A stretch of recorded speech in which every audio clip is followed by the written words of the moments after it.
lamang parte ng isang magandang ngiti ang ating mga ngipin. Malaki rin ang papel nito sa kabuuan ng ating kalusugan. Kaya ngayong Oral Health Month, handog ng Ngiting Kapuso Project ng GMA Kapuso Foundation ang libreng pustiso sa 100 katao.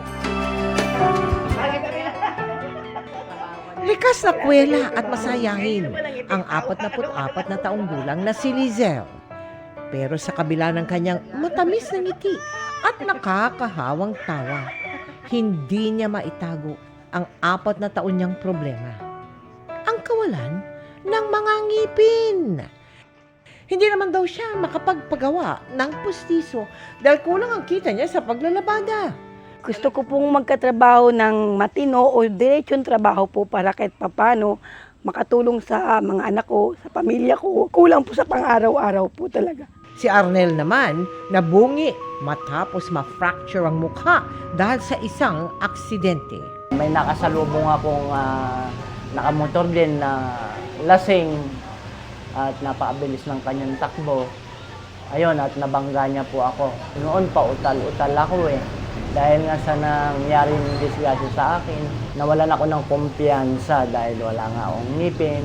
Sa kabila nito, tuloy pa rin ang kanyang pagtatrabaho bilang barbero para mapag-aral ang mga anak.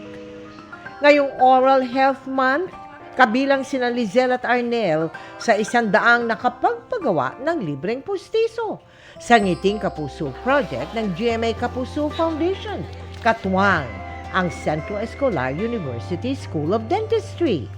Ang ating beneficiaries sinimulan ng sukatan ng pustiso.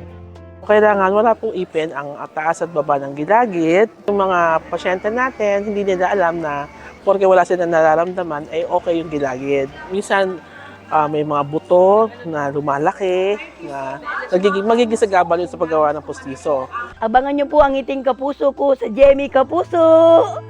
Sa mga nais makiisa sa aming mga projects, maaari po kayong magdeposito sa aming mga bank account o magpadala sa Cebuana Luwalier. Pwede rin online via GCash, Shopee, Lazada at Globe Rewards.